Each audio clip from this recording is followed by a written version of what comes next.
Vyombo vya habari vikubwa ulimwenguni vinaripoti namna rais wa China Bwana Xi Jinping anavyoongoza nchi yake kuelekea kuwa imara na kuwa bora kimataifa kwa gharama ya Marekani chini ya uongozi wa Donald Trump. Gazeti la Uingereza la The Guardian kupitia makala yenye kichwa cha habari Xi Jinping anajiandaa kwa mapambano na Donald Trump katika vita ambavyo vitatoa mshindi mmoja tu, kuna mengi ya kutizama.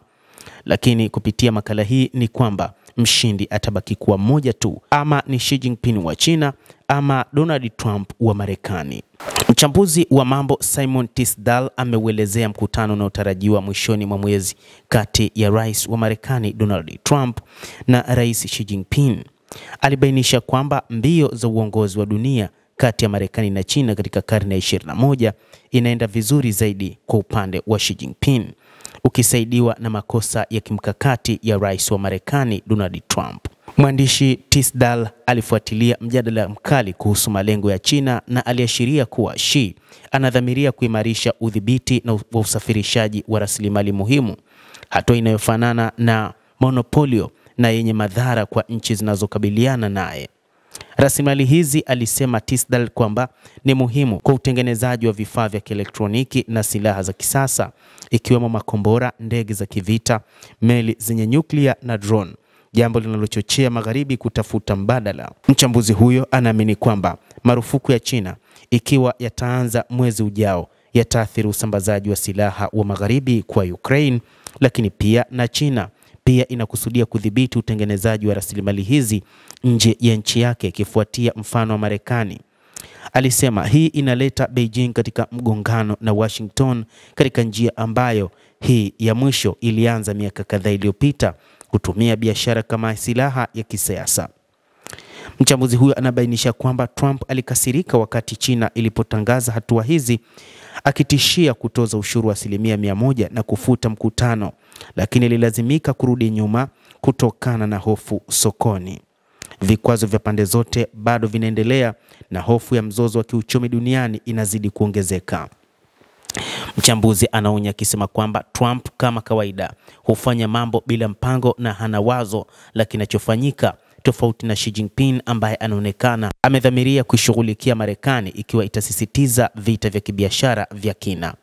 Anaamini Beijing inatambua kwamba sera za Marekani kwanza za Trump zimewapunguzia hadhi washirika wake na kutengeneza pengo ambalo China inaweza kulitumia kama fursa.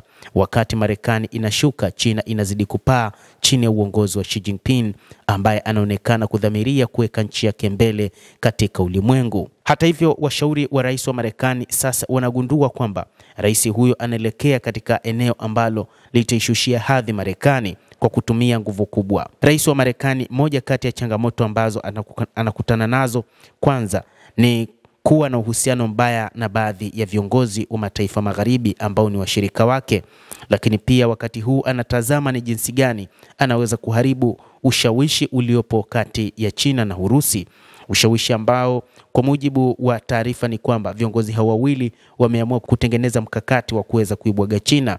Lakini Trump anaamua sasa kumtuliza Putin kabla ya mkutano wake wa kilele wa Budapest, ili kwanza amalize vita huko nchini Ukraine, ambapo anawaza kwamba huenda Putin hataki kuendelea na vita hivi isipokuwa tu ni kutokana na kazi kubwa inayofanywa na watu wa magharibi pamoja na Marekani. Gazeti la Marekani la New York Times liliandika kuhusu mkutano unaotarajiwa kati ya Trump na rais wa Urusi Vladimir Putin wiki chache zijazo kwa matumaini ya kumaliza vita nchini Ukraine, na Trump anapaswa kujifunza kutokana na diplomasia yake ya Mashariki ya Kati na kuweka mkutano huu chini ya masharti yake mwenyewe. Gazeti limeeleza juu ya namna ambavyo Trump ameamua kuwa karibu na rais wa Urusi kiasi kwamba amefikia hatua ya kuamua kuachana na Ukraine na hata kuacha kuipa makombora ya Tomahawk ili tu awe karibu zaidi na rais huyo wa Urusi Vladimir Putin. Lakini bado inasalia kwamba rais wa Urusi Vladimir Putin na rais wa China Xi Jinping ni viongozi ambao wamekula kiapo cha ushirikiano wa milele ushirikiano ambao utaweza kuiondoa Marekani katika ulimwengu wa uchumi, lakini pia na ushawishi wa kisiasa katika ulimwengu. Na hata hivyo, wasiwasi bado unazidi kuongezeka kwa Marekani, hasa kutokana na ushirika aliokuwa nao rais wa China Xi Jinping kwa mataifa ya SCO, lakini pia na mataifa mengine ambayo yanazidi kuibuka katika teknolojia ya kivita pamoja na hata katika uchumi. Mtazamaji wa The World News, hapa tunasema kwamba ni Xi Jinping wa China dhidi ya Donald Trump. Kidume atabaki kuwa mmoja tu. Namna gani atacheza karata zake katika ulimwengu wa kisiasa pamoja na kiuchumi dhidi ya upande wa pili. Endelea kutufuatilia mtazamaji, lakini usisahau kulike, kucomment na kusubscribe channel yetu hii. Mimi ni Adam Hussein. Endelea